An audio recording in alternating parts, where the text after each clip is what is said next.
Now we all shall move to the first session in the afternoon.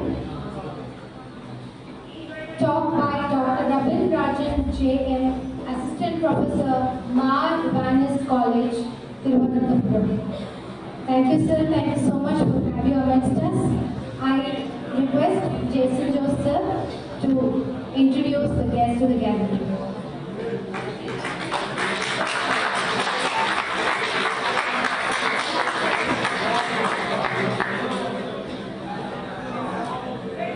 Good afternoon to one and all.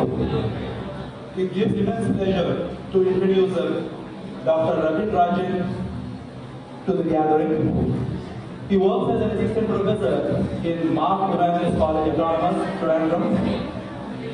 Dr. Raj earned his BSc degree in chemistry from Kuriakose Elias College, Kottayam, affiliated to Mahatma Gandhi University, Kerala.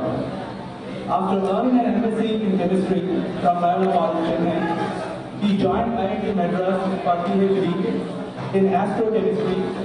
He built an instrument to stimulate astrochemical reactions. After finishing PhD in 2016, he continued as a postdoc at IIT Madras. He also worked as a visiting research student at Physical Research Laboratory, Ahmedabad. In 2017, he went to the Hebrew University of Jerusalem, Israel, for postdoc and worked there for about 2 years. During this period, he studied surface chemistry of plasmons and electron-induced reactions on modified molecular solid surfaces. In February 2019, he joined as a faculty of chemistry at Mar Evangelist College, Trivandrum, where he currently holds the post of assistant professor. He has published about 13 research papers in peer-reviewed high-impact journals. His areas of research interest include low-energy ion-induced reactions on molecular solids, surface chemistry, catalysis, surface spectroscopy, and reactions induced by surface modifications and low-temperature reactions relevant to astrochemistry.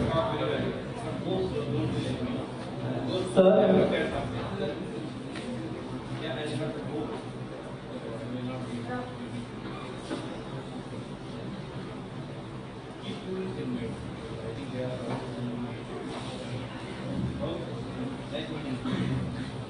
With these few words of introduction, I call upon now Dr. Dept Rajan to give his valuable speech. Thank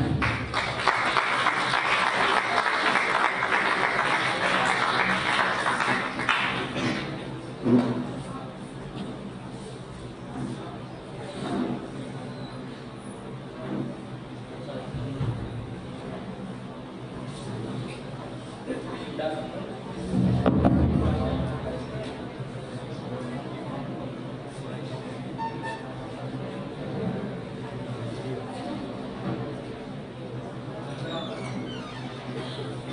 Thank you, Jason, sir, for that kind introduction. Am I audible? Okay, so as it was introduced, I was doing my PhD at IIT Madras, and fortunately, Professor Rangarao, I was one of his students. I took his course and he introduced me the surface chemistry. So a few of the things which I am going to talk, which was planning to talk from the basics. So was being introduced to me by Professor Rangarao, so I was so happy and honored to be his presence today. So moving forward, so you may be wondering on a conference termed as material science, what is there to do with something called interstellar chemistry? So this is something completely different which you may think, but I am trying to relate it for this. So what is the title? It is relevance. So relevance is important. So surface reaction, because material science has a lot of surface, or material science is that developed or being followed by surface reaction. And the last word is interstellar chemistry, which maybe you may not be familiar. Are anyone familiar with interstellar chemistry? Anyone? No one? But I would say this interstellar chemistry, or let us take the stellar chemistry, the chemistry of stars.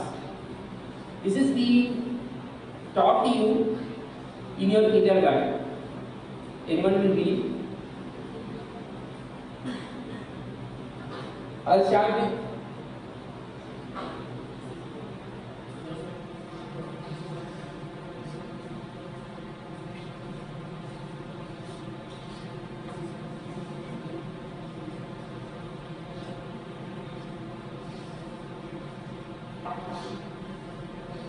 okay.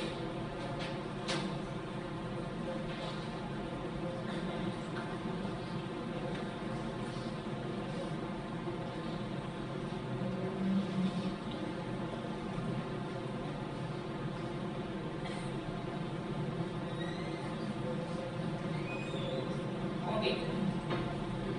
So this you have taught, right? What is this telling about? This is nothing on star. So star is twinkling there out, and I am wondering why you are twinkling.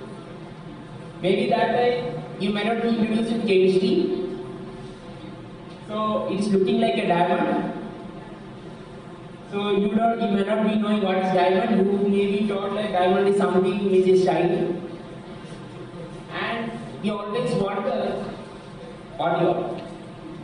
So I am thinking towards the end of this, we will have a some more knowledge based on chemistry on what is star and what is the chemistry happening on star, and what the material science or the surface going to do in that.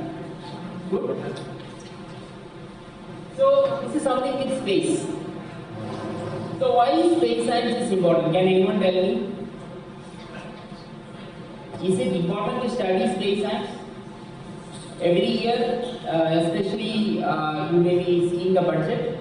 So we have something called ISRO and Department of Space, and government spends some part of the budget to the science which is being developed by ISRO because of multiple reasons. So can anyone tell one reason? Anyone? Okay. So there are multiple reasons. The latest reason I would say, very few days back we had a rocket launching, satellite launching, and India is the cheapest country, or India's technology is the cheapest in the world, which could launch a satellite. So many of the very recently I read an article telling we can launch a satellite from India, just give an auto fare, the fare that you give for an auto, which is the cheapest, right? So that is why. So there are multiple reasons. So a few of these I will see. The first one is out of curiosity. So we would like to know what is the relation between solar system, other planetary objects, etc. This is first reason I use. Then going further, we could actually give better energy solutions, because we are not sure whether we will live here forever. Maybe we are living in now. If you go into the future, maybe our next generation or further generation will be traveling all over the space. Now we are traveling all towards the world, which was not possible some few years back because it took a lot of time. So that time, whoever had traveled around the world was returning on history book. Now no one is writing on history books, but later definitely some first few fellows will be traveling, or first fellow who traveled to the moon was written in our history book, and later it will be going back. Then, according to chemistry, we should know how molecules are transforming in space, because molecules are the ultimate unit. So if we know how molecules are transforming in the space, we could get all these things. We can get better energy solution, we can get the relationship, etc. And one of the most important questions we keep asking, are we alone in the universe? This is both a scary question or scary answer. If you are alone in the universe, what else? You feel that loneliness, right? And at the same time, if someone else is there in the universe, we see all kind of fiction films telling someone is coming and attacking Earth, right? So we need to know these questions. Now going forward, we all know the size of an atom. What's the size of an atom? So this is in some Armstrongs, right? So you can see this is hydrogen atom.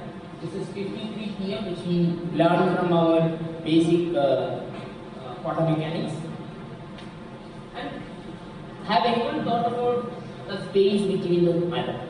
Because you have the neutron, you have the nucleus, and the electron. This is the distance we talk about the radius of the atom, right? And the diameter is 53 pm. So this is 1.6 femtometer, and this is 53 picometer. What's the difference? Between the proton, neutron, or this is only the proton, you have hydrogen, towards the electron, this is the distance. So this is 10 to the power minus 11 minus 10 to the power minus 14, which is 10 to the power 3, which is 1 kilometer. So you have a nucleus, and the outermost electron, or the 1s electron, is being situated 1 kilometer away from the nucleus. So that much space is empty, right? This is the case with hydrogen. And as we go up, the next electron is again further more apart. So there are a lot of empty space inside an atom. What about space? So this is a beautiful art of view of the universe, which if you search in the YouTube, you can see this as cosmic eye. I'll play this video. So this is a lady staying in Google headquarters, and we are zooming it out. You can see this is the Google headquarters, around 100 meters. Now we are going out. You can see the San Francisco. So this is 10 kilometers out, which is where our flight will go. We are 100 kilometers out, 1000 kilometers out. This is where somewhere our International Space Station is situated. Now we are going out. This is 1 million kilometers.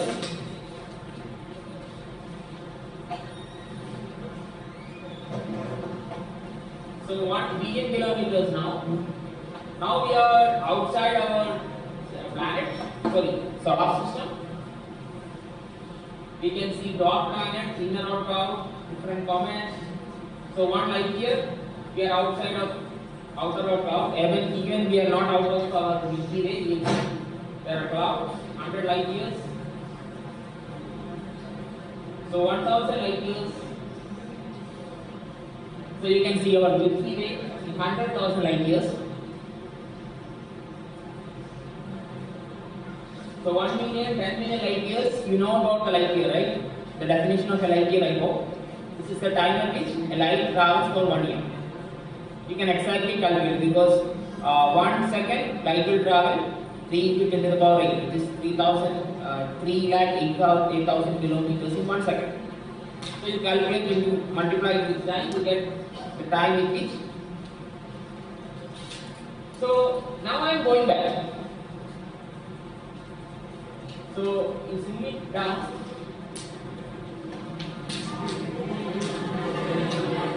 Now I am going inside. Okay? Zooming into a pupil, retina. So this is white blood cells inside the retina. And here you can see the chromosomes. And at the tip of the chromosome or inside the chromosome you have DNA molecule, which is 10 nanometer fiber. And in that, inside the structure, you have three-dimensional structure of this one. You have oxygen atom, and I am zooming into that. So this is 10 picometers. And as I told, if I go around 1 femto, 100 femtosecond, you can see the nucleus. So this is around 10 femtometers. You can see our nucleus. Okay? There are something more inside the nucleus, which I am not talking, which is still under a lot of studies. There are a lot of problems which can be studied or understood. Fine? So this is called cosmic eye. So what we are talking about is the distance. What's the distance? If you go inside, you go into femto, still you can go down. It is kind of an infinity. And if you go out, but we say that whatever we have discovered so far, the universe which we have discovered, this is all based on theories, scientific theories or proofs which we have know so far. Maybe as I told, 10 or 20 or 30 years after, someone will be standing here from you and talking that this is not the right way. Something else will be here. So, according to what we know for today, this is what we know is there are a lot of empty space. So from that space perspective or empty space or empty void, we will talk about what is there in space. Can anyone say what is there in space? What do you think? What is there in space? Stars? Stars, planets, you may be knowing about black holes. Of course there are radiations, there are dust, and so on. Okay? Now I will define what is interstellar space. So, inter means between, stellar means something like a star, and space is the space between stars. Okay? So definition is clear, I hope. There are a lot of space or vacuum space in between stars.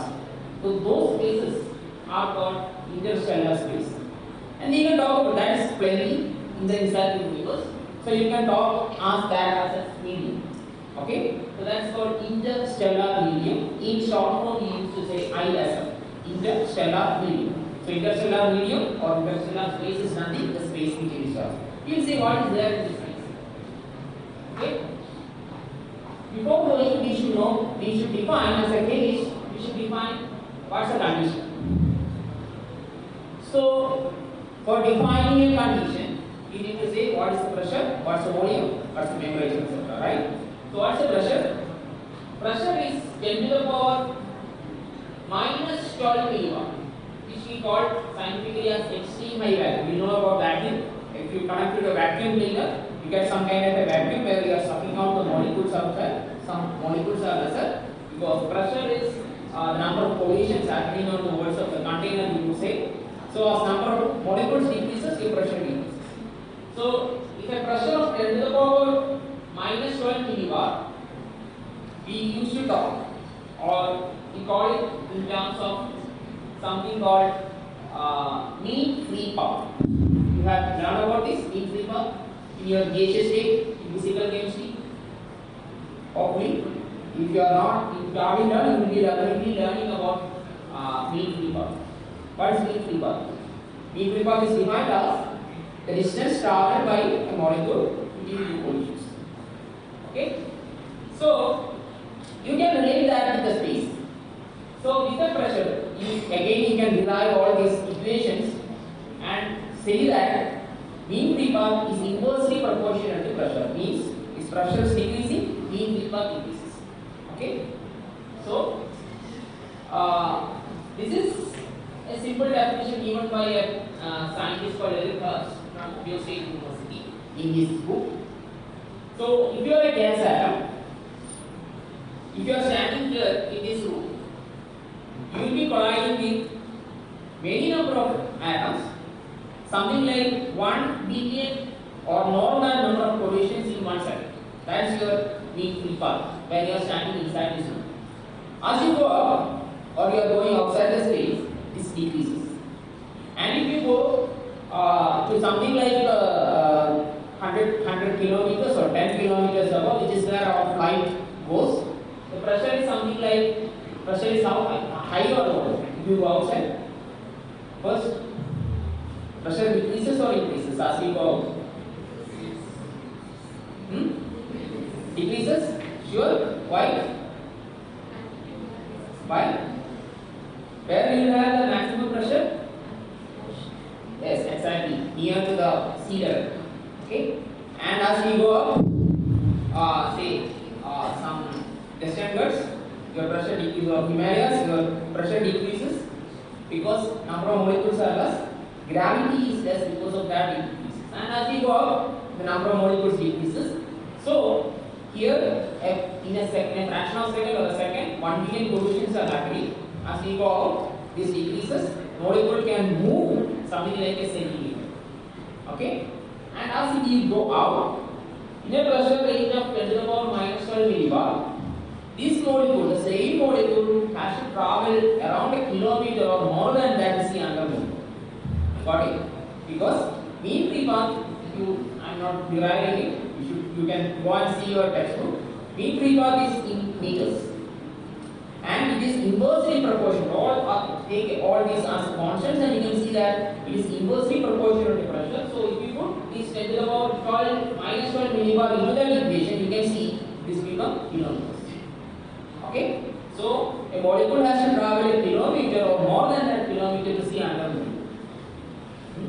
So the reactions will be so small for in a condition of interstellar heating. The second thing, the temperature. So the temperature is something like 2 Kelvin in 50 Kelvin. Temperature is so small. So you can see some very low temperature of 2 Kelvin and you can see in a range of 50 Kelvin. 50 Kelvin is what? So you multiply 273 minus 50. So 0 plus 273 is 0 degrees Celsius. 50 Kelvin is you have to subtract. Okay. So minus some 250 degrees Celsius. That's 50 Kelvin. Okay. So what are the molecules first? Of course, you may be knowing is hydrogen. But the second atomic molecule, helium. Are we sure? Yes. Helium is the second atomic molecule. So 89% of our universe is being made out of hydrogen. Why? You will come soon. Second molecule is helium, which is 10%. So 89 plus 10, it is 99. Just 1%, just 1% consists of all the molecules or all the atoms, not molecules, all the atoms. Among that, the most prominent molecules are water and carbon monoxide, which is around 0.1, and few other molecules, which you can see. Other than this, we have some surplus. It is actually made up of silicate. Silicate is nothing but sand. So this silicate, because silicon is one of the abundant molecules in the universe comparatively, not one of the abundant molecules. And silicon and oxygen is also one of the abundant atom element. So combining this it forms silicate. So silicate actually leads to some dust, which is called interstellar dust. So this interstellar dust is actually the birthplace of star, birthplace of our planets, etc. Okay. Other than that, we have lot of energy, this unique cosmic rays, accelerated particles, etc. So as I told, already mentioned, not many molecules are being there in this interstellar space because molecules we don't see a single molecule or an atom. We see another atom after traveling or after 1 kilometers. Temperature is so small. Still, you have discovered, you have observed 272 molecules. This is very small, right? How many molecules you know? 80,000. If you list it out, more than 1,000, 2,000 molecules you know. But in this interstellar space, we have only discovered 272 molecules. This is very simple. How these molecules are forming, which is a big question, because there is no temperature, there is no pressure, the reactions are so small, so slow, then how these molecules are formed? Fine. So I slowly go to touch upon how molecules are evolving in the universe. So as I told or already mentioned, hydrogen and helium were the only atoms synthesized, and this was proven by something called Big Bang. So Big Bang theory is the most accepted theory regarding starting of the universe. Anyone know about Big Bang theory? Okay, so this happened long back. So during that time, before Big Bang, there was only energy, and matter forms after that, and the temperature was 10 to the power 72 Kelvin. And as time goes, stars, galaxies, etc. form. Present, the average temperature is 2.726, which I told you 2 Kelvin. Average temperature, the stars are evolving like that. Fine. So hydrogen was the first atom or element which was formed during Big Bang. Then how helium is formed? Inside stars. Which again you must be knowing in your nuclear chemistry, where hydrogen combines to form helium and energy is being produced. So all over the universe, hydrogen was produced initially, which is having one proton and one electron. Then this hydrogen combined, forming helium, and the energy is liberated. Now what happens later? This helium can combine and form helium. Helium can combine forming what? Beryllium. Or hydrogen and helium can combine forming lithium. Okay? Helium can combine again. As temperature goes, helium can combine forming other. So accordingly, all these elements are not stable, which also again based on because elements are being classified based on the nucleus. So the nuclear stability makes some element more in abundance compared with others. So in that, lithium is not that abundant. That's why very recently we have discovered a lithium source near the Himalayas. Maybe you must have heard about it, right? So India could do something on lithium. Lithium is not that abundant. Of course, lithium's price is going to go up, all because lithium is not that stable or lithium is not that abundant. Whereas carbon, nitrogen, oxygen, their abundance are more. Now, what is abundance in planet Earth? This is surface abundant. So, planet Earth or Earth is formed from the universe. So, abundance is same as part of universe. So the most abundant element is hydrogen, most abundant metal. Okay, most abundant metal is iron. Again, this is the reason maybe you will be learning in your nuclear chemistry classes. So most abundant element is iron, most abundant metal is iron. Why? Because still iron you can form by inside a star. So iron with another iron atom cannot combine together because it is out of energy or it cannot form the stable nucleus. So elements other than iron is being formed by some other nuclear synthesis. Okay, something called neutron capture atom. So you have the most abundant metal is iron, most of the iron is inside the core because iron is heavy, and Earth must have formed as a molten rock, and as temperature goes out, it is very simple. Iron is heavy and less heavy element, less heavy metal, which is aluminium, comes out first. And iron is the most heavy, so it is still inside. It is in the molten state. But then how you get the iron outside? You get through volcanoes. So whatever iron you get from the surface is very less. Most of the iron is inside our core. Okay. Again, the iron inside the core is making our magnetic field, etc. Fine. This is something like the earth crust. So earth crust, if you take oxygen and silicon, they are the most abundant, and these are combined forming silicates. So you may be learning in your course like silicates, different structures of silicates, etc. So silicate is light comparatively. It's more porous, so it has less weight or mass, so it's coming up.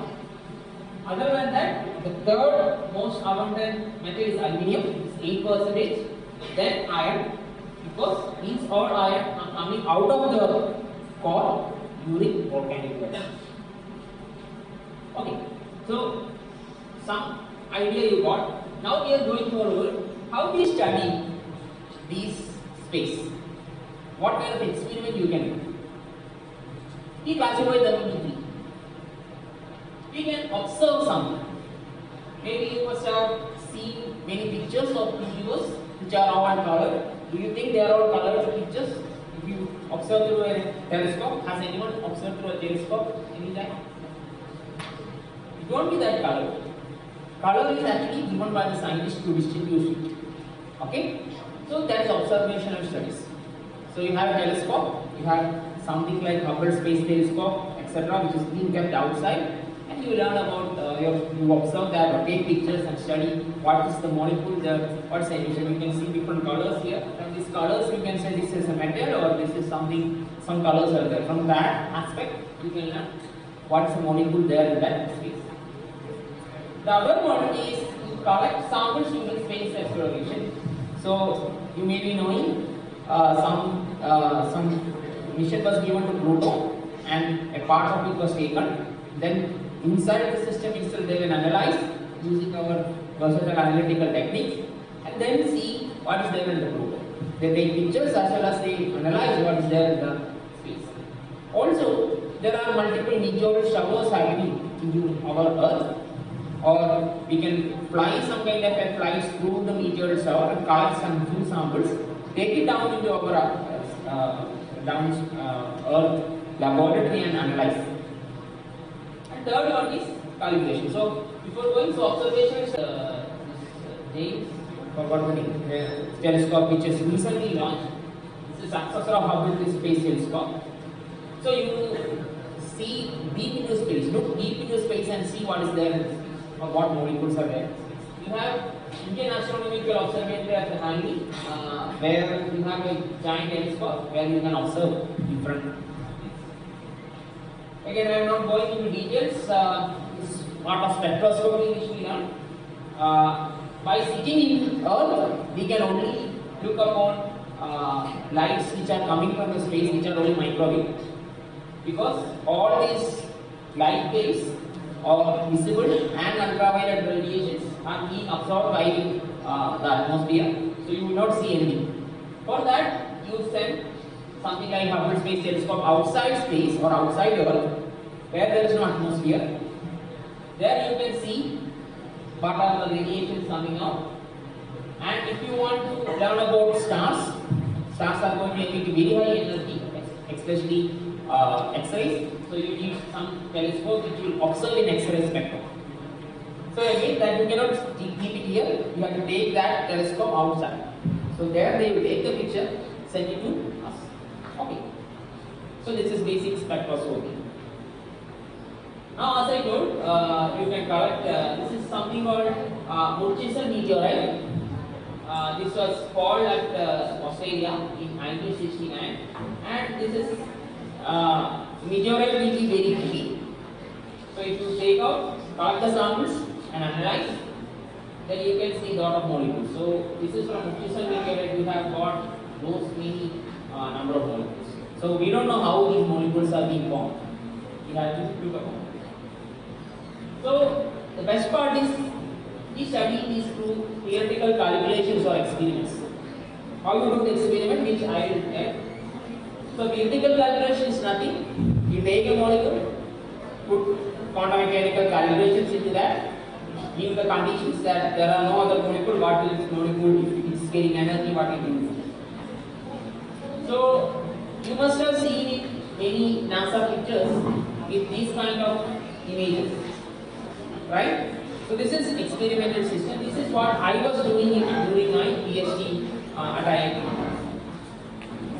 So before going, so we have introduced a little bit on astrochemistry. Now what is going to happen at low temperature and low pressure?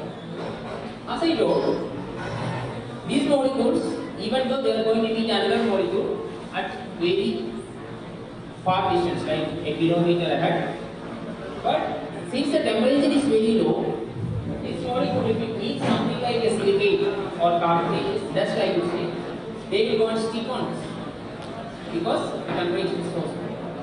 So if you go and stick on it, so you cannot move more, there some chemistry starts or this kind of cooking starts. Okay? So what happens? You have a carbonaceous substance, different molecules like hydrogen, helium, and other carbon molecules, they stick on this. They are being irradiated from by UV or different molecules, different energy from the nearby stars. Then they get formed into small molecules like methanol. You can see methane will form, polyaromatic hydrocarbons can form, alcohols can form, CO2 can form. So that's what surface does something. What surface does? These molecules are not allowed to move further. Even at low temperature, they are asked to sit on some place and asked to react. Why? There. Okay. So later what happens? These systems slowly accumulate molecules, so they become bigger and bigger because initially there was only a small core. The core is made up of some dust, and slowly molecules will accumulate or molecules will stick on, and this becomes bigger and bigger. And as it becomes bigger and bigger, hydrogen also can get. Hydrogen is not that easy. Hydrogen is something like an ideal molecule, very small. It's not that easy to see. But because this becomes bigger, hydrogen will start scrapping itself. And as it becomes bigger and bigger, what happens? Some kind of gravity will start acting on it, and then slowly this forms into something called a diffuse cloud. You can see here we have a cloud. Cloud consists of the star dust and the molecule, and this dust slowly start pressurizing. The pressure becomes increasing and increasing. Pressure goes up inside, and then the temperature also increases. This leads to something called stellar evolution, or we can say stars will form. So star is actually starting of star is actually this. Okay, carbonaceous core created with molecule, and the pressure keeps increasing. And these are the pictures actually taken from this system. So what happens is you have a diffuse cloud. So this is a diffuse cloud picture, and as time goes, this becomes bigger and bigger. So this is called translucent cloud. Then you have molecular clouds or high mass clouds. Slowly this forms into a star. Where hydrogen starts, because of high pressure and gravity, hydrogen starts burning or hydrogen starts combining to form helium. Then energy is produced. So and this goes up. So if the energy goes up in a wider way, what happens? This will explode. During this explosion, it will form into small aggregates. That's what the planets are. Okay? So these planets are, that's how we have a central star followed by planets. So planets are actually a part of the star itself. And of course we know all these elements are being synthesized inside the star. So the element which is inside your body, maybe that's a carbon, or maybe that's a what to say, iron or magnesium, which was once synthesized in one of the stars above at some point in time.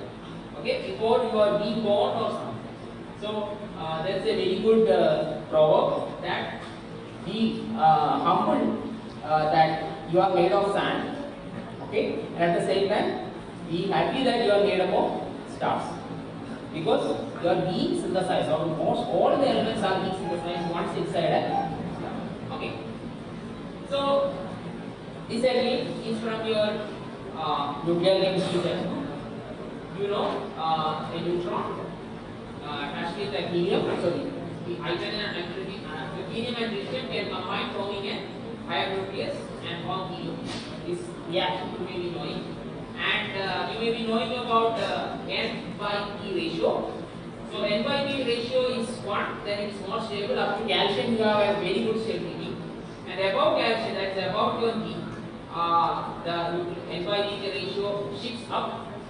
So as it shifts up, these molecules which is having N by P ratio around 120, 90 are radioactive substances. They emit radiation, undergo some rearrangement and comes back to like lead and other things. Okay, these are all you must be learned. So among these things, what happens? This is a plot of binding energy per nucleon of common isotopes. So you can see hydrogen combines with helium.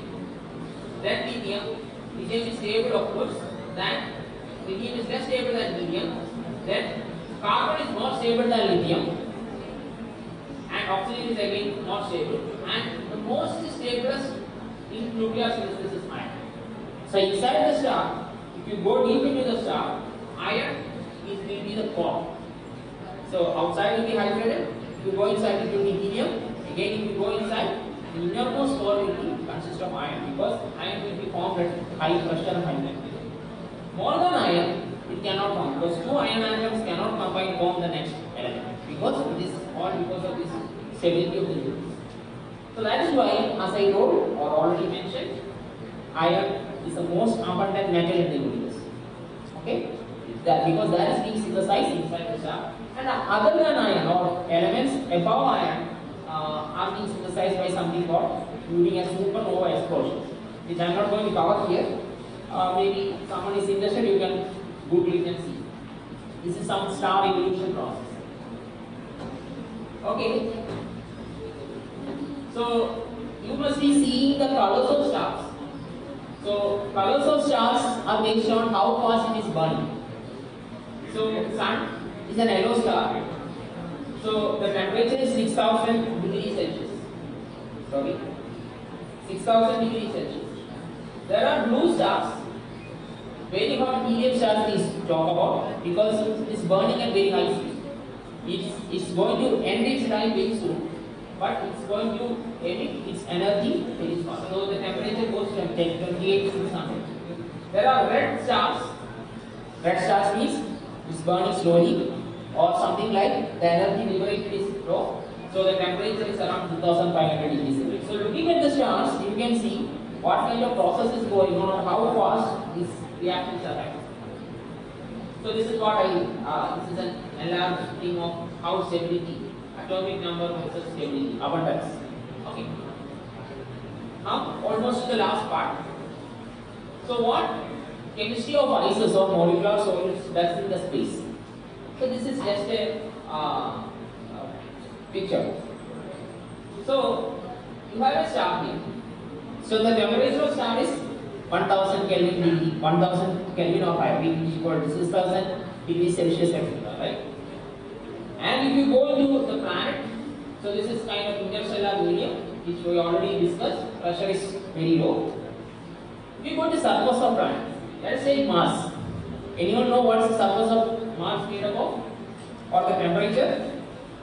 Mars is the nearest planet we have, right? So maybe, as I told, the most nearest future will be going and staying in Mars. We have a lot of projects on that. Okay. Problem with Mars is during daytime, because of the lack of atmosphere, the temperature goes to 20 degree or even higher. Okay, something like 30, 35 degree, which is okay for us. But the problem is, during the night it goes down to the minimum. That is minus something like minus 100 degrees Celsius just with one night. You may be thinking about people living in Canada or the other hemisphere. There during the winter time, they go into something like minus 60 degree Celsius. But in Mars, just in the night itself, goes to minus 100.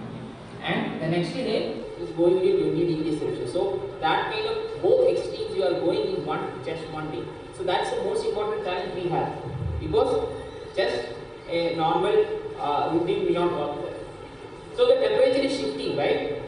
If you go to Pluto, which is no more a planet now, it's a planetary body, you can say it's not under the solar system. So the temperature is very small, like very low, like minus 4 degree to 80, that's 33 to 55 Kelvin. So what will happen here? So we talk about atmospheres of planets. Again, if you go up, the pressure and temperature decreases.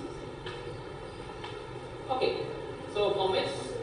So this is, anyone know about this one? This is something called the phase diagram of water. Again, you will be learning in your degree course. Phase diagram of water.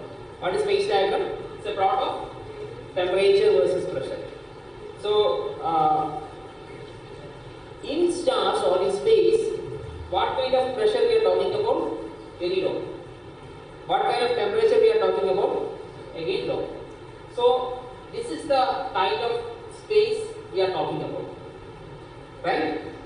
We have a very big diagram. Mostly during our degree class we will be learning on very small area. And secondly, you will be thinking what is the most abundant phase? How many phases we have? Solid, liquid and gas, right? Which is the most abundant phase in the space? Gas. Liquid is the least abundant, because liquid state for each and every system is available only at a very particular temperature and pressure. Okay? If you reduce the temperature, you can have gas and liquid, gas and solid. If you increase the pressure, again you have gas or solid. Okay? So liquid at very particular conditions satisfying the so-called pressure and temperature you have the state. So that's what is seen here. So at low pressure, low temperature, you have solid and liquid, and if you increase the pressure, you have solid. So there are, you must have learned about some structures of ice. There are altogether 14 structures so far discovered for ice. Most of the structures are at high temperature and high pressure. So not high temperature, high pressure. It's exactly high pressure.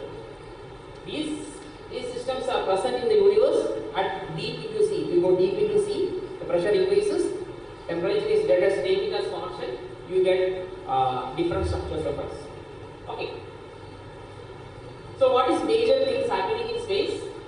The gas, it will get converted to solid, and then all solid, lot of things can happen.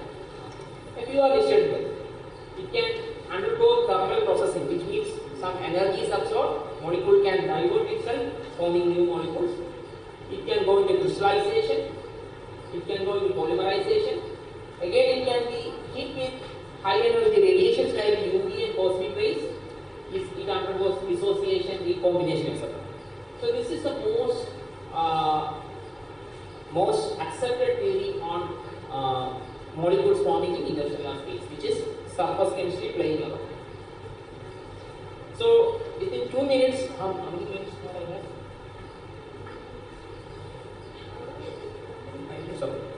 So I will just briefly explain how we do this experiment in our laboratory condition. This is, as I told, two conditions: low temperature, low pressure. So you take a chamber, you take a steel chamber, you can take a glass chamber, you take a steel chamber, because steel chambers are the best thing which will not permeate molecules inside. So you take a steel chamber, attach with a pump. So this is a pump, and then you make a surface, which can be any surface, and then you attach that to a cryostat. What is a cryostat? Something like a fridge. So you have a surface, you cool it down using a fridge mechanism, so that you can go using A refrigerator is being worked with the normal freon gases. You can use something like helium gas, this is called closed-cycle helium cryostat, which can go up to very low temperatures, something like 2 Kelvin or 4 Kelvin, liquid helium temperature. So you have a surface, you pull it down, keep it inside a vacuum. Okay? So you increase this pump level. You can put a simple pump, instead you can carry out multiple pumps so that you pull out most of the molecules here to get a pressure in that range of 10 to the power minus 10 around. It's very difficult to get minus 12, but you can get something like minus 10 millibar pressure by using multiple pumps.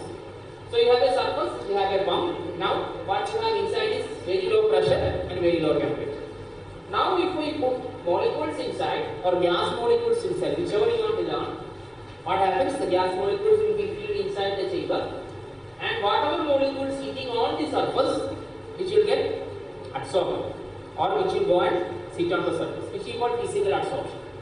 Physical absorption is nothing, it's getting attracted because of low temperature.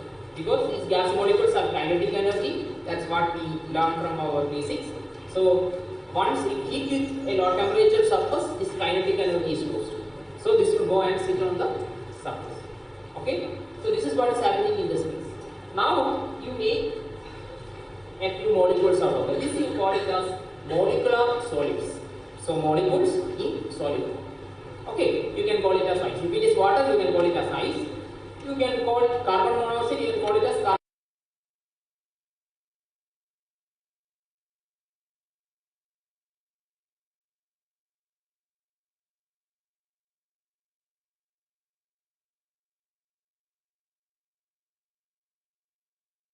Radiation molecules on this radiation source and see what will happen after some time using spectroscopic techniques. That's what is shown here. You can heat electrons, you have an electron gun, you heat the electrons and see what will happen to the molecule. You can heat with ions, you can make ions, that is what is shown here. You can make a mass spectrometer, ionize a molecule and heat this surface with ions. Okay? And then see what is happening. This is how people study the reaction happening in space. So this is a kind of instrument which we have developed in IIT Madras. So you can see this looks a little bit complicated. So we have a chamber here. It is all covered with some thing to protect it from heat. So we have a chamber here. Inside we have this is a cryostat, which I told the kind of refrigerator. This is a helium cryostat. Helium is pumped inside this, and helium is taking out the heat from it. So this is a cryostat. We have a surface inside this one, and then we have pumps here. You can see a lot of pumps kept here. There are a lot of pumps, not just one pump. We have a lot of pumps connected in series, and then we create kind of high ultraviolet vacuum inside the chamber. We connect with the cryostat, we keep it as low temperature. Now we put molecules inside. There are multiple setups. So this you can see, this is an IR. This is an infrared spectrometer which you must be seeing here in your regular class, right? So what we have done, we have taken the IR beam outside, we kept a mirror in between. Usually we keep the sample inside, we close that, kept a mirror, take out the radiation, which is the IR beam, and ask that to pass through the fall on the surface. And then this is detected outside. Our detector is kept outside. Okay? So you can put molecules, take the solid spectrum, irradiate with them, and after some time what will happen? You can make a spectrum and see what changes must happen. Fine?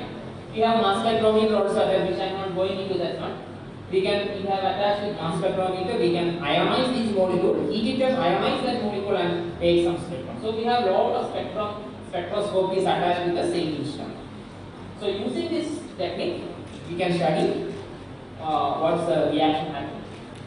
So this system was kind of an idea which not many people are doing, but this was proposed and DST gave us one.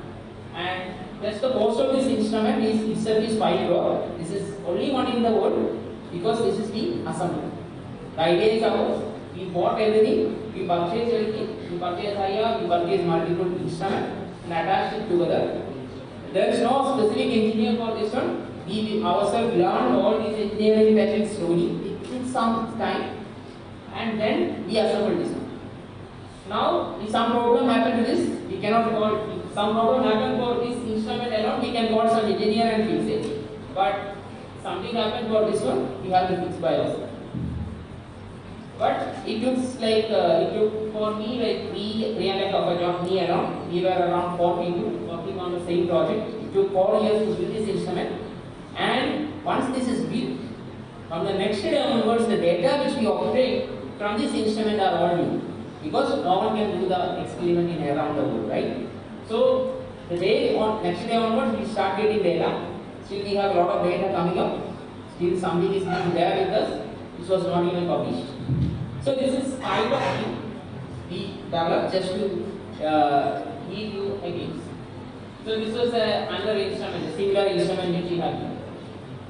So another last 1 minute just to show that we did some reaction on cryocatalysis. What we did was, this is a schematic of that. What we did was, this is our surface. We put carbon monoxide solid or carbon monoxide gas, which gets condensed to form carbon monoxide solid. We deposited iron also on top of that.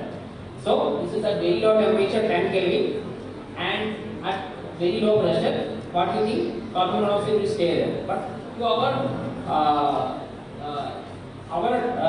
this one, we saw that the moment we put iron, we knowing that iron is going to catalyze carbon monoxide.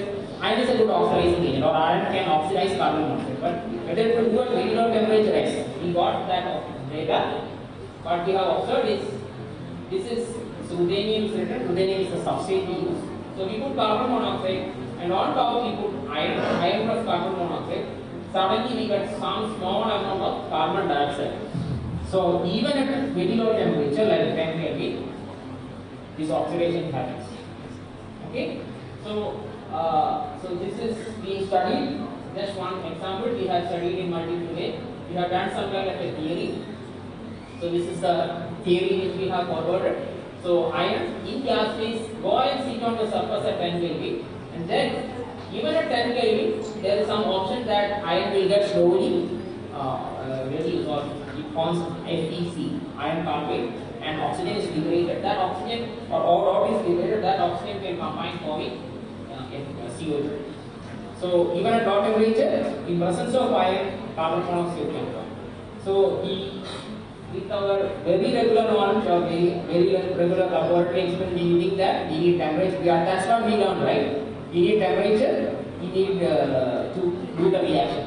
But even at low temperature, reactions are happening. This is actually leading different molecules, even at very low temperature and low pressure, reactions like this. Okay, so I will conclude here. So the general conclusion I will go for. Space is vast, and the conditions, which as I told, is low temperature and low pressure. And we talked a little about Gibbs diagram, because at this low temperature and low pressure, what can exist is just the reactions of solids and gases, no more liquids. So liquid reaction is what we learn a lot, but solids reactions and solid or gas interface reactions are most that's happening around the fluid. And surface reactions are very prevalent because these solid molecules are actually, solid phase reactions are most prevalent, and solid molecules are actually making stars, planets. And very brief outlook on how these systems are studied, or how these experiments were conducted or are being conducted around the world. So that's all. Hope you understood, or what I very views on what is this. Okay. So before going, I will acknowledge my professor, Professor T. Pradeep at IIT Madras, and my colleagues at IITM. As I told, this was not built by me alone. Three or four people built, and now the experiments are continuing. 2 people are still working, and we have a lot of data. So this is a combined work which we have doing it. We got this funding, as I told, which is 5 crore rupees funding from SCRB, and still we got more. I got this UGC chair of fellowship. So maybe you knowing about the chair, of course I know, being in Loyola here. So get chair go and join in any of the better labs. I'll take 1 minute to just say that why I took this project.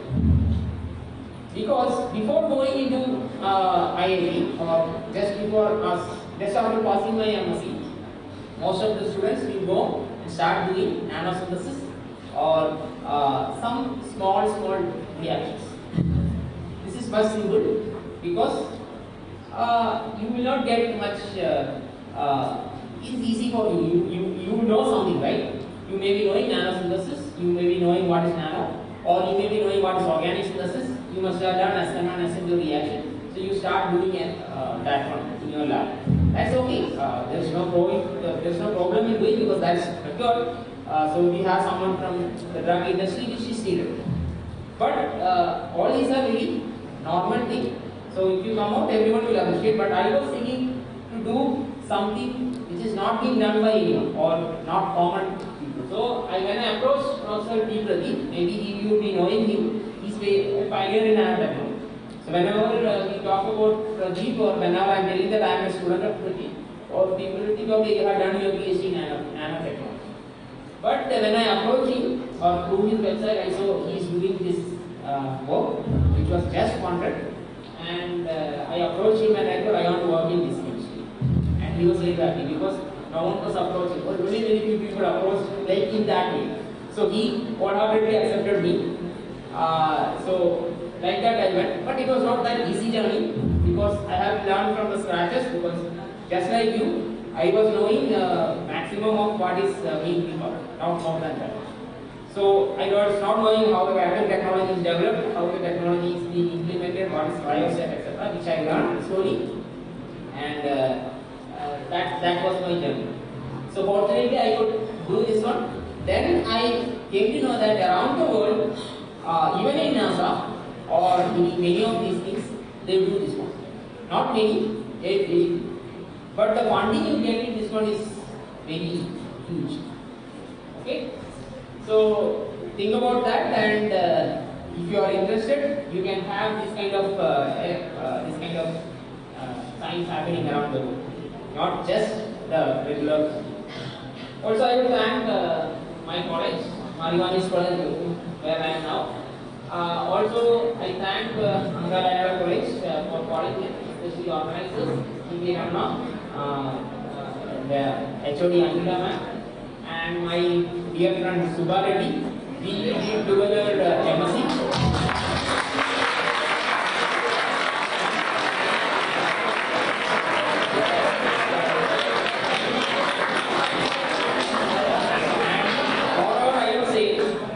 The kind of ecosystem which the Loyola College is giving from Chennai, Loyola College Chennai made me to know about IIT and to go or think about that. So you are also getting that opportunity, make use of that and go into the next level.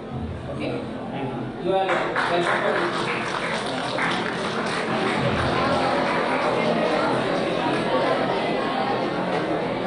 Any questions?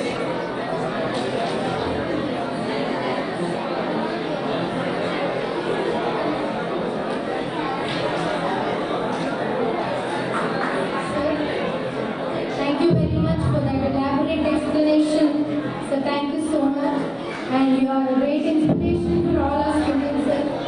So looking forward for the inspiration of young minds to work with us in our research. Thank you so much.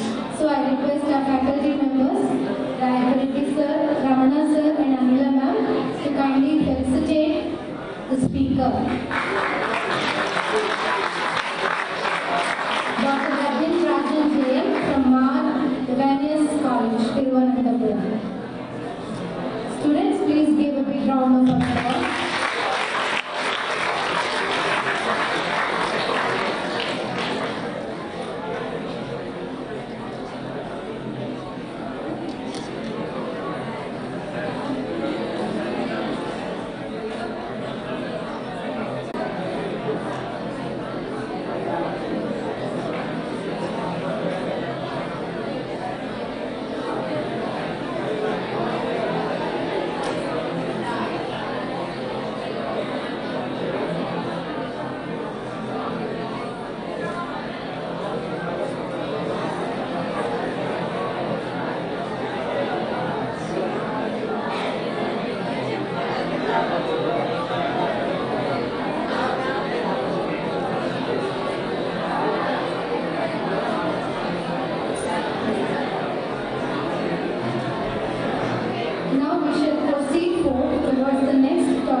word on the topic of recent advance in hybrid supercapacitors.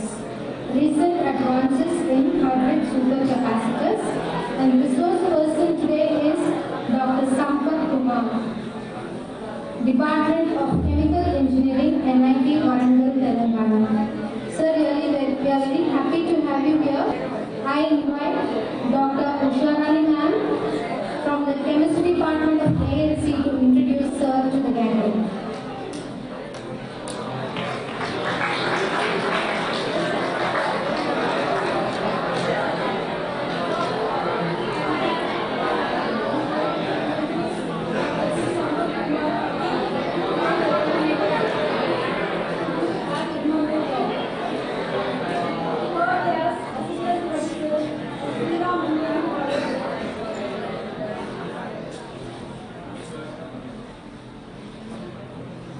He worked as Assistant Professor at Engineering College, Chennai, Tamil Nadu.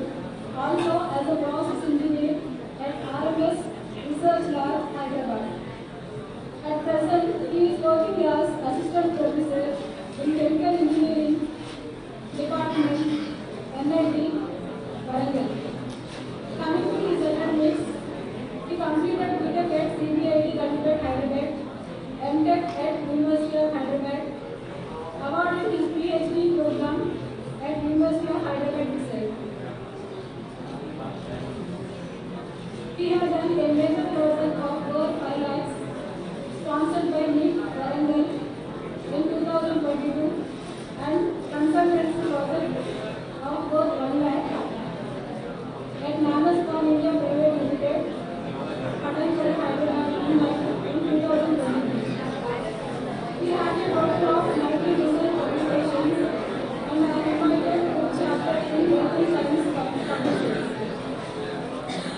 He also awarded an outstanding Alumni of CIT, Gandhidhat Hyderabad in December 2017. In addition to this, he secured invited talks, 14 oral and poster presentations. He is of his excellence to guide two PhD scholars and 4 MTech students. In addition to this, he handled many academic responsibilities, students' achievements, and attended few academic short-term courses. Now I invite Dr. V. Sampat Kumar to address the audience with his invited talk.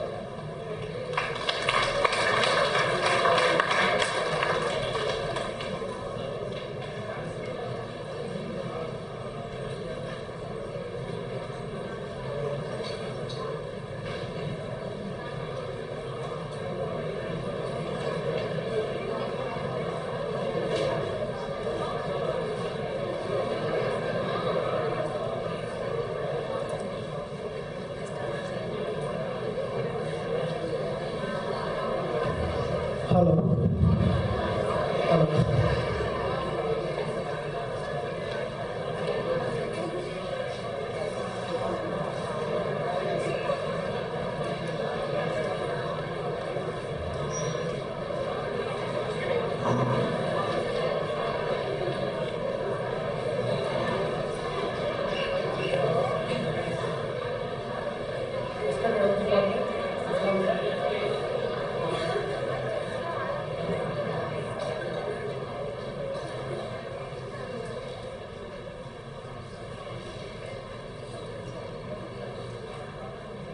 Ramna sir and other faculty members and my dear students, very good afternoon to you all. I am just going to talk about recent advanced hybrid supercapacitors. As most of your undergraduate students, I am not going to deep about what is reading about mechanism about it, but I will just give brief about it. So we talk about supercapacitors. Do you have any idea about supercapacitors? Guys, see, mostly all are using mobile phones, right? Right? It has battery. What battery consist of? Electrode, electrolyte, right? Separator. Right? So, whatever battery has lithium-ion battery, most of the mobiles it is lithium-ion battery. So, what you are doing is you are charging for 1 hour, right? It is getting discharged. battery. But like supercapacitors, what we are doing is how, like if you want battery, let us say, if you want quickly charge, let us say if you charge in 10 minutes and discharge for, let us say, 6 hours. Then you feel happy, right? You feel happy, right? You can charge for 10 minutes and you can discharge it for more than 6 hours. You feel happy, right? So results are going in this direction where we want to charge it quickly and discharge very slowly. Okay? Just one example I given you. So in general, what is the importance of energy storage first? You see, like most of the fossil fuels, electricity, right? We're using like energy coal for generating electricity and water, right? So instead of that, we're trying to explore new materials, okay, where we can store energy. Okay? So like that, we are considering about one energy storage is supercapacitor. Okay? What is important of supercapacitor? It can charge quickly and discharge fastly. So give me some applications. I will just go over it. First of all, let us see what is it. Okay. If you can see this, like we are using lithium, right? We are talking about lithium everywhere. Because our government moving towards electrical vehicles. Where it works out of batteries, right? Hybrid electric vehicles. So where we use lithium as an electromaterial in the batteries. So if you see the lithium resource in around world, okay? So we have like first place in Chile, next Australia. So recently India recently found lithium, reserves in Jammu and Kashmir. So because of that, we now stand second in terms of lithium. Still has explored, but as far as initial reports point out that it is more than 2 lakhs tons. Okay, that is huge. So which is stand second place in all the world. So which helps country you can build more batteries, different batteries for electric vehicles. So if you see what is different energy storage wires we have, like capacitors, supercapacitors is the right side. Okay, right.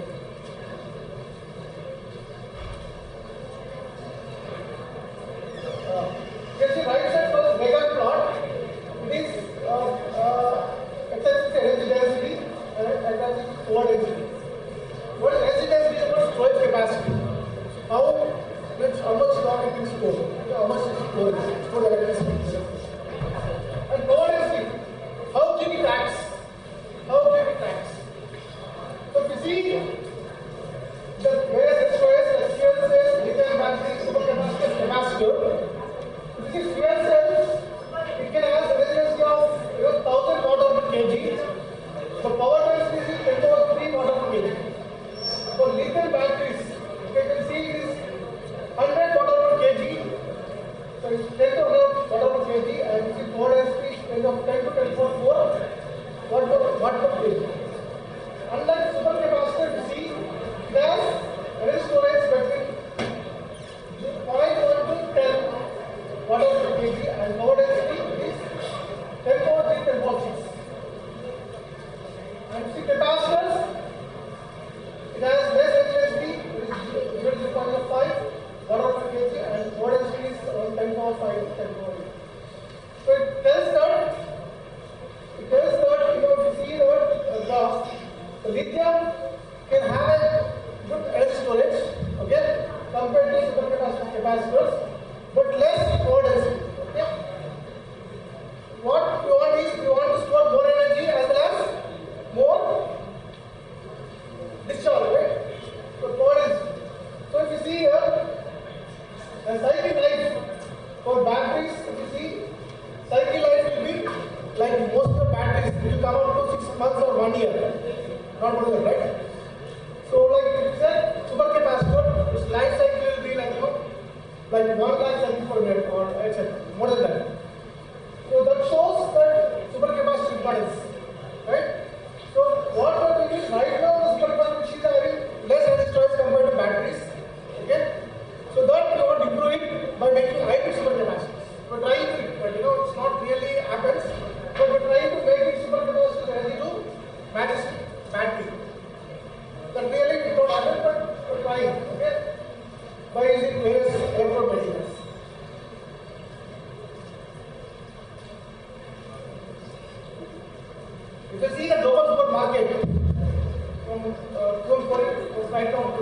24. So you can see the light index is just called billion. If you go 14, market is 0.46, it was a billion, now it's 8.50. So you see the exponential graph, it is like anything. Why? Why is it increasing? Mostly they are activated new electronic devices, right? And as the electronic device is increasing, new devices coming up, as well as the population also increasing, right? So more number of this population requires more devices, etc. Right? So with the increased exposure of market of supercapacitors, and in terms of devices, various devices, supercapacitor, aircraft, locomotive systems, trains, others like digitalization, automobiles. So mostly in consumer devices, like electronic devices, is 25%. This supercapacitor can be used where you need quick charge, okay, as less.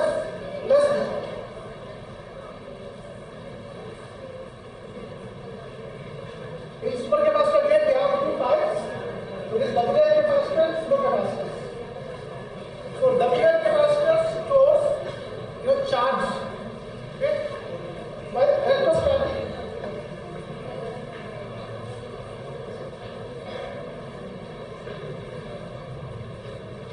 So in WL capacitor, okay, it also consists of what is capacitor, consists of two electrodes separated by separator and electrolyte.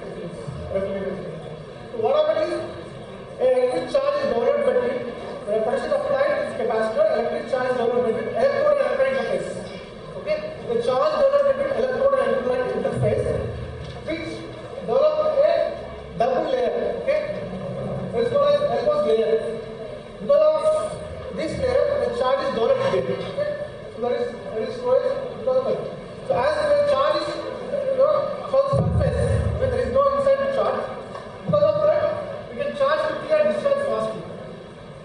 Unlike flow capacitors, so where charge stored electrochemically. That means here we charge electrostatically, there charge stores due to Faraday reactions. Okay? I guess explain what is that.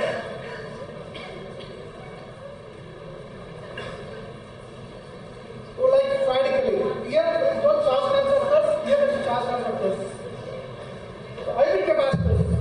So IV capacitors include both. They include WL capacitor or flow capacitors. In IV capacitors, the charge can be stored by WL electrostatically as well as flow capacitors. Examples for this IV capacitors include like carbon nanomaterials, which can develop WL capacitor, but there is no charge transfer occurs. And others are conducting polymer metal oxides, the Faraday reaction occurs because of the charge storage. I will go deep into this. So you can see various type of devices, like supercapacitors, there is electrochemical development capacitor, and supercapacitor, there is IV supercapacitor. Plus the symmetric hybrid, symmetric composite hybrid, backside hybrid. Are you able to see darkness? It's okay. So in general, electrochemical capacitor, mostly carbon materials, okay, used as electrode material. Like carbon includes mostly like activated carbon or graphene. Graphene is also carbon, right? Graphene materials or carbon nanotubes, etc. So the mechanics involved, the charge mechanics involved in this PDL series, so it's non-static process, charge flows into electrostatic current.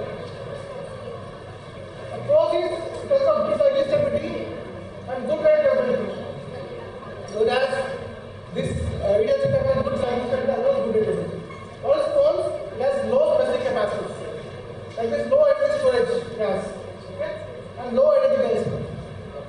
So much carries is less. The solar capacitor, you see, the most electromaterials are metal oxide and polymer. And mechanical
Okay, and come to cementic composite hybrid, that means both ionic are the same material. Here we see that is the anode electrode material system as a combination of flow capacitors as well as EDLC. That is redox metal oxide and carbon.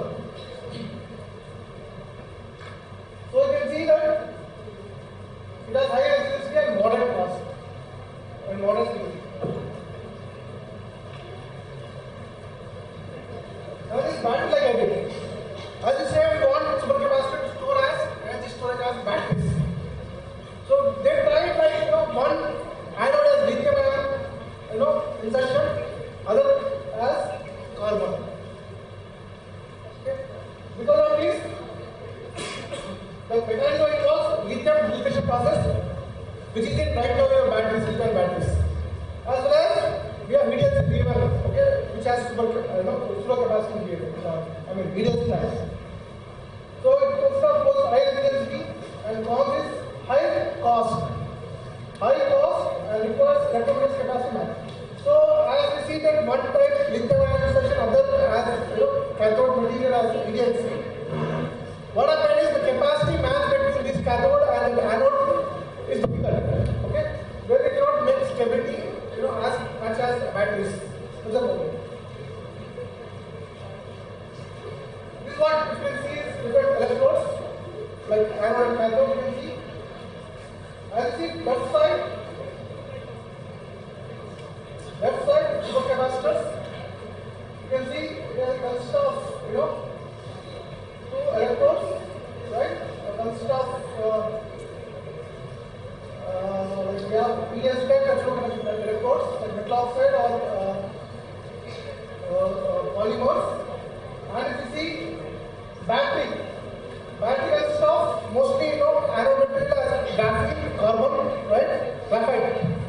And cathode material involves lithium manganese oxide or lithium cobalt oxide or the lithium iron oxide. So these are battery electrodes. Other is graphite. During charge happens with lithium and also the electrode is LiF, lithium solvents to the electrolyte. So during charge, what happens? The lithium inserts towards the cathode, and when discharge, the lithium carries towards cathode. Okay, where charging charge occurs. So if you see hybrid material, what is hybrid material? As I said, like it consists of both pseudo capacitors and EDLC type, or consists of one as a battery and cathode as EDLC or pseudo capacitor. So you can say hybrid material consists of battery type and capacitor type material combined hybrid electrodes. So if you can see here, it consists of lithium, let us say, okay, consists of lithium, and you can see here hybrid device, you can see like there are different combinations, okay, there are different combinations of various which is called as hybrid device.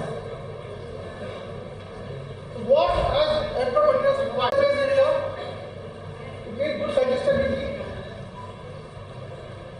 right? You control porosity, you need fast charge discharge, high energy connectivity. So these are the things required for electrode materials to be as supercapacitors.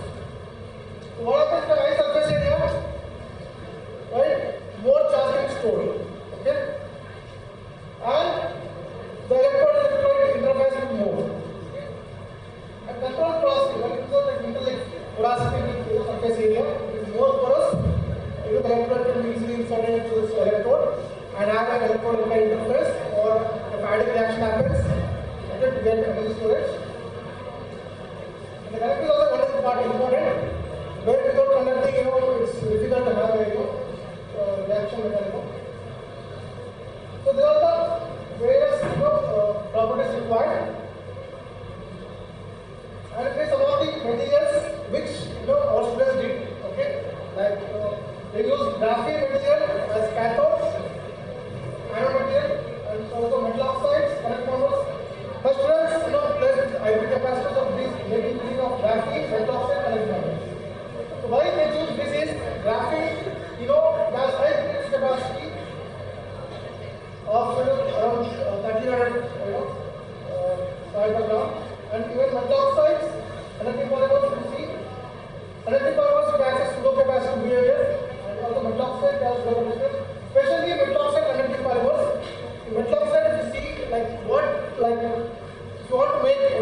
material in the other side. It shows that what are the abundant materials first, right? So, and also what is the concept or not, okay? And its properties.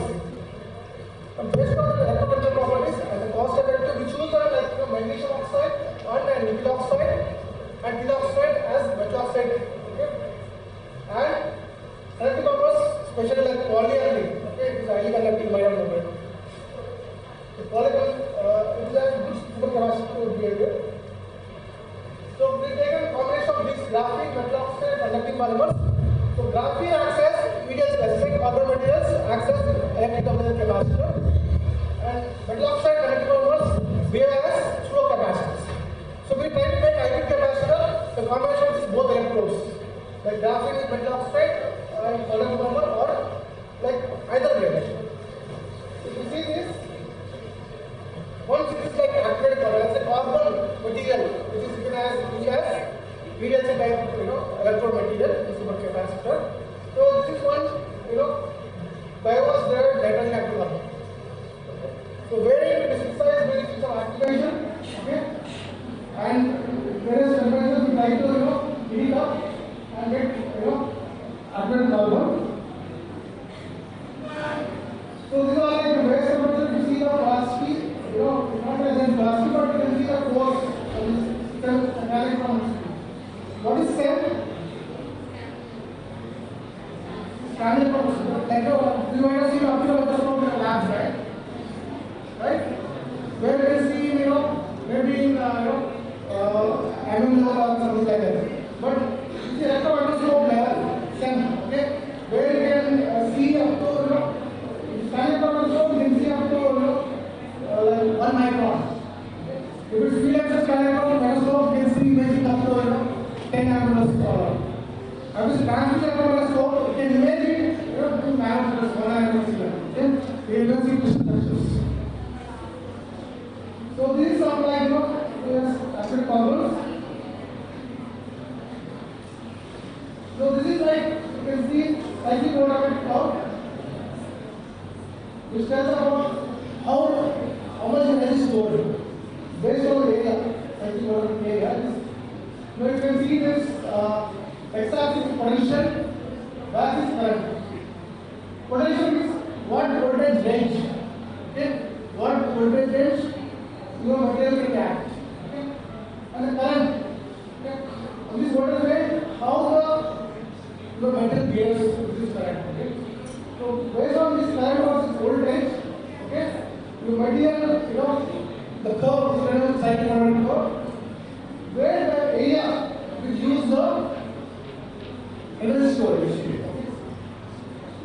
And if you see the specific capacity use temperature, of our material, you can see up to 70 centigrade, we have temperature of 2.6, long, and later on it decreases. So optimum temperature which is only 70 centigrade is 2.6 fathom down. And you see some of the materials, okay, like there is graphene. As you see, graphene is very difficult to prepare in a chemical system.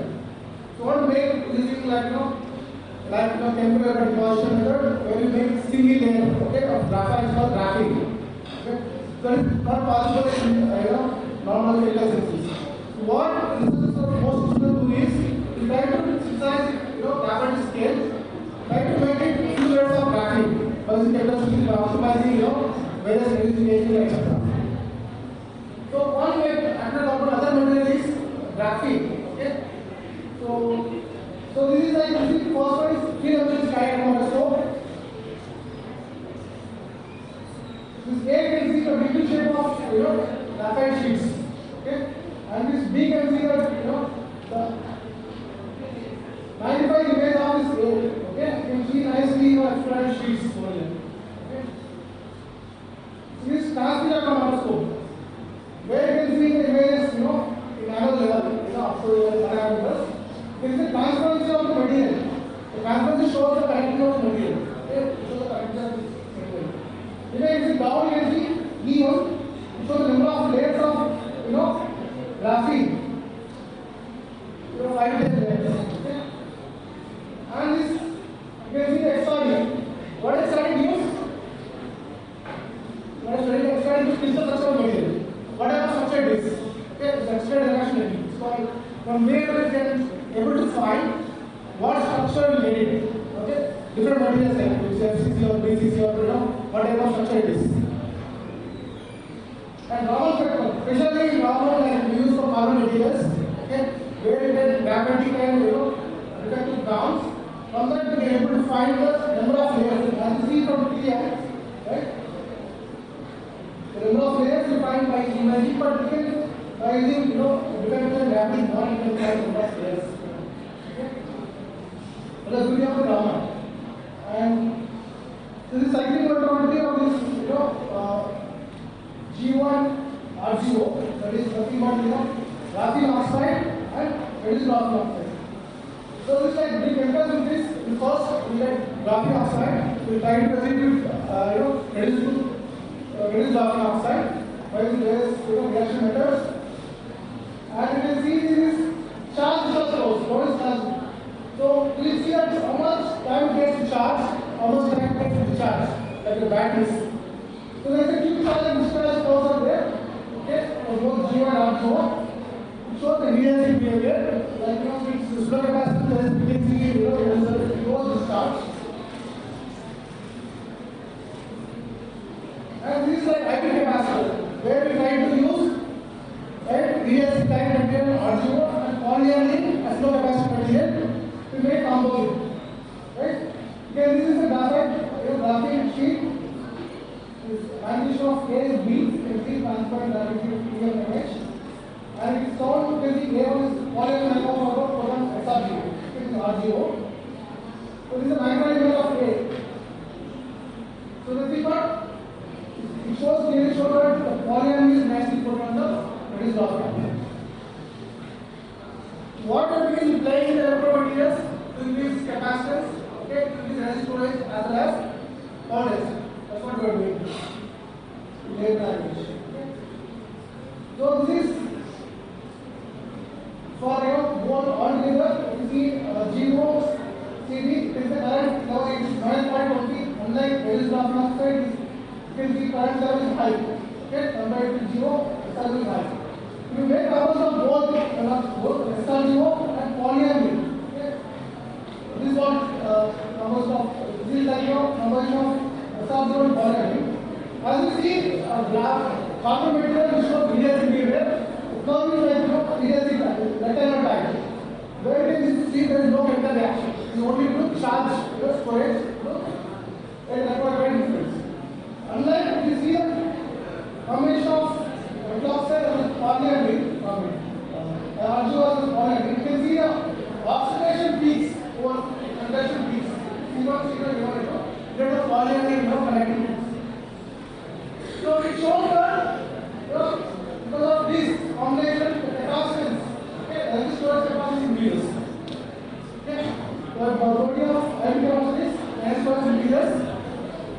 And we see the D1, wherein G1 can see the capacity is very less. Okay, and SRGO compared to addition, it's around 110. Right, the combination of SRGO and polyethylene shows high capacity. Because there is huge increase in the capacity. This is like polymer to make other polymer capacitors like nickel oxide, iron oxide, and RGO. As you know, nickel oxide shows good electrochemical behavior and abundance is more. So because of which one nickel oxide, iron oxide, RGO can only. What is the problem? RGO is after number of cycles, even the batteries, after number of cycles, what happens? Graphene annihilation happens. That's why when you charge for more time, okay, like to use for keep on using. After some time, what happens? The charge capacity decreases. That is due to annihilation of the molecules in the airport. That is the reason we try to use this metals or metal oxides to increase its stability. So these are synthesis methods to synthesize this nickel oxide and RGO. So So this is what XRD, as I said, it can use structures, okay? So as we make, since this becomes a managed RGO, we try to confirm it. Okay, first we try to see XRD, confirm the material, okay? Whether it forms as a form or not. Okay? So based on this, JCPS data, like the available data, we will try to correlate XRD with this, this data. We try to find out whether it's formed or not. It's formed from this. And thermal spectroscopy, where you try to figure out dramatic band and rejective bands, before composite, and we see that how the defectiveness increases or not. Okay, we can be able to find a properties out of it. This is our image of this ternary composite of RGO, A is RGO. This is decay of composite. The third one is ternary composite. You can see like some cubes and particles, cubes of nickel oxide, bands of particles, and some RGO is there, which is not visible in this. So the magnified image of C, you can see here, D, you can see some particles over here. And this is cyclic orbital of this, okay, where we see some oxidation reduction peaks over here. And similarly for the composite, this is for binary composite, this is for ternary composite, okay, and this is for ternary composite different standards to try to see. Specific capacitance, we are able to categorize area of the curve by how much mass electrode in the standard and potential window. So if area is more, the capacitance is more. So we have to find out the potential window is, and standard mass defines the specific capacity. So this charge discharge curve. So how much time it takes to charge, how much time it takes to charge for this curve. Okay. Similarly, another like we use phenoxy coloring composites. Okay, some simple solution synthesis method where we try to make it use of and similarly XRD like where it's trying to form the crystal structures. And this is like you can see the structure of polyethylene component phenoxy component. Okay. This is AB. This is so we use like instrument. This is like this instrument like CL instrument. It's called electromagnetic array. So you have to analyze battery testing. We use electromagnetic array. Where we try to see cyclic current, charge discharge, and impedance curves. Mostly in batteries, energy storage device, we try to see this. Charge discharge impedance. So these are actually things you can see here, the photo electrodes. These are little form, where one electrode is located, okay, by means of drop casting. The charge discharge curves of cardiopolymeric. So whatever any composite or any material try to see cyclic stability. Okay, that is very important. Without cyclic stability, there is no use, right? So this is a cyclic stability curve. This physical shows number of cycles. So we see here some 50 cycles over here. The physical capacitance of this electron is stable. Okay. Similar is magnesium oxide is also following component. So we can see here polyamide is nicely coated on this magnesium oxide Dept graphene. Okay. So this clearly seen in transmission microscope. As you see, whatever you cannot see from FSM, we will go through DM, transmission microscope. You can imagine, you can see this DM. These are tube-like structures. Okay. Okay. On that page is the particles, right? This is like dark, shows magnesium oxide. Okay. Okay. And the graphene. And this, this thick sheets, polyamide. These are polyamide. In that, with the magnesium oxide and graphene. So this allows the formation of this composite. And XRD, which shows that it's formed, and TMDG, you can be able to find dynamic bonds. It is in the curves, like curves. As it was both pseudocapacitor and PSB, cross issues oxidation reduction peaks, okay, as well as rectangular placements of ELC type. And you can see charge discharge curve. Okay, how much kinetic charge, how much kinetic discharge.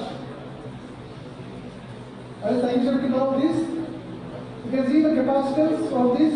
Okay, stable at 300 500 gram. Okay, after you see after the first cycle is stable, it is 300 500.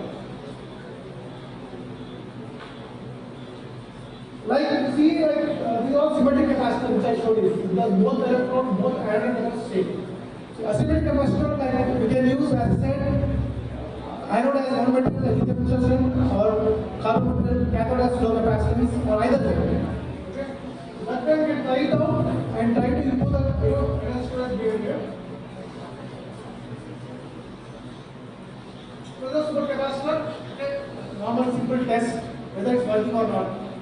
What we do is, we can say, it's symmetric capacitor. Okay.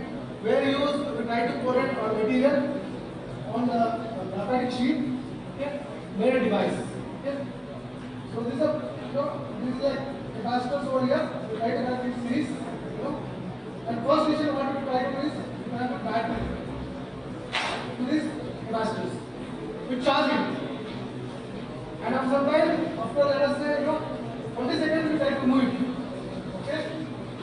Then we try to see what is the discharge. Okay, how much time the bulb goes. Okay? That's why you see charging for 20 seconds. You can see this is what is going, 30 seconds is going, and then it's going. Okay? So when it's charging for 20 seconds, you can have a discharge after 50 seconds. That is good, right? Similarly, what we can do is, if you want more energy storage capacitance, we try to connect more supercapacitor series. Okay? That is not good thing. Okay? You have to use practical application, that is not good thing. Similarly, we see, if you want to increase more capacitance, you can also increase the area. Right? Right? So we can make it big. Okay? So we try to make it electrode regular electrodes, a separator, and apply. Okay? So here you can see this is a big one, right? Rather than this. Charge for 20 seconds. You can see charge for 20 seconds. It is discharged for 4.5 minutes. Right? So there is huge improvement by increasing the area. Okay? You can increase the capacity.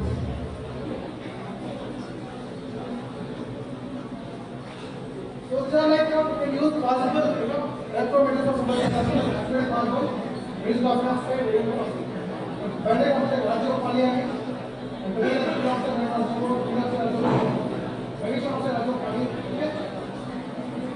That's what, like, as you see, like, with these students, I'm not going deep, but just explain your non-language, okay?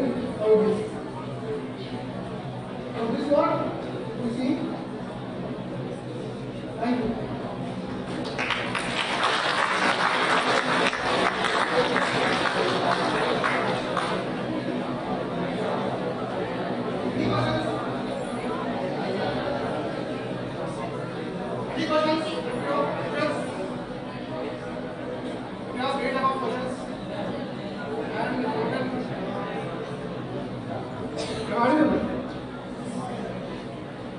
You can also read about questions like how do you improve practice performance or how any kind of questions like I know most of you don't come across these things in your undergraduate, right? That's why just I'm going to brief what is what. Let me know if you see questions from your side. And if you want any kind of internships, you're welcome for NIT Bangalore. Okay? So if you want to some internships, okay? Okay? You can mail up me.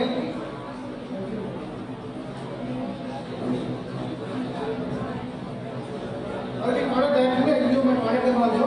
Okay? Or if you want any type of not only chemistry, physics also, contact me. Okay? Any kind of internships.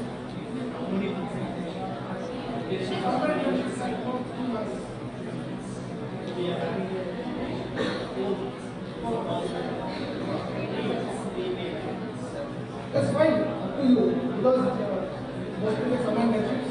Okay? It's fine, everything is fine.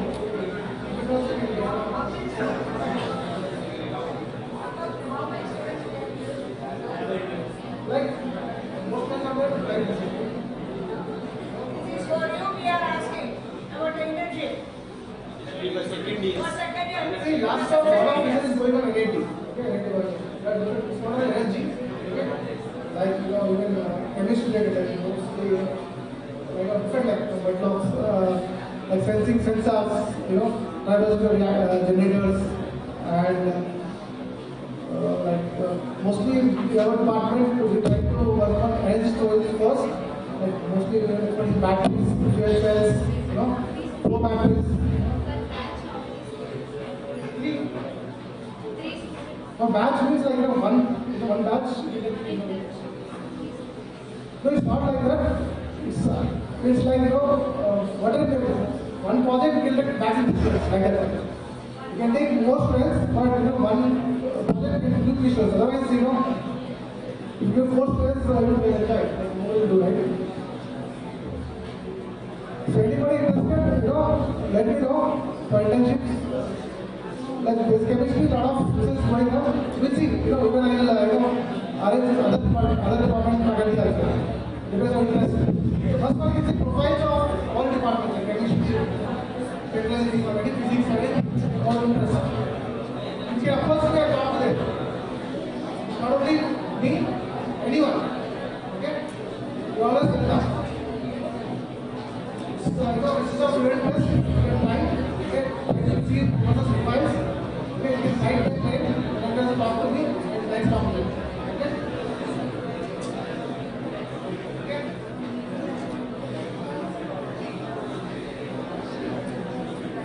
Thank you, sir. Thank you, Dr. Sampath Kumar, Department of Chemical Engineering, NIT Warangal. Thank you so much for that elaborate explanation about advances in hybrid capacitors.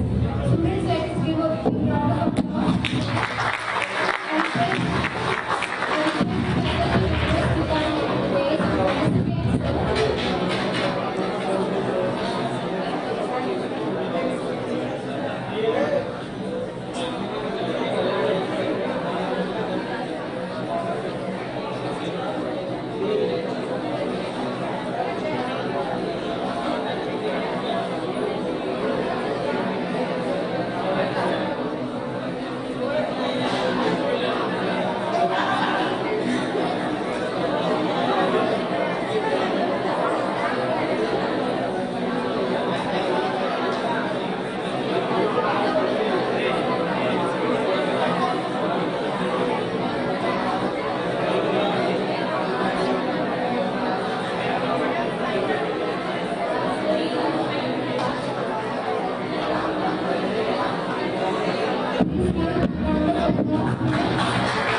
you are welcome to present your poster. Poster presentation are most invited, and there will be prizes for the best poster. So we are expecting posters from you, and minding that there will be prize for the best poster. Okay. I need prizes. What is for the third position, second position, first position. Okay. Is it clarified? Is it clear to you? Yeah. And I thank all of you for having a mind here and maintaining the discipline of Andhra Loyola College. Thank you all. Thank you very much.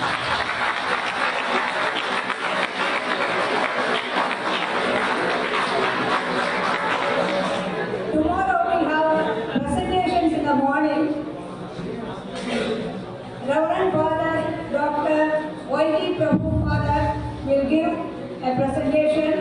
the morning, followed by another presentation from our student. And if anybody is wishing to give presentation, you are most welcome. If time permits, we will give time for you for your presentation. Afterwards, we will be having one invited talk. Following lunch, that means in the afternoon session also, we will be having one talk from Pradeep Kumar Brahman from Yale University related to material science. Hope that you will maintain the same discipline tomorrow also and be intelligent and wise to keep our dignity high. Thank you.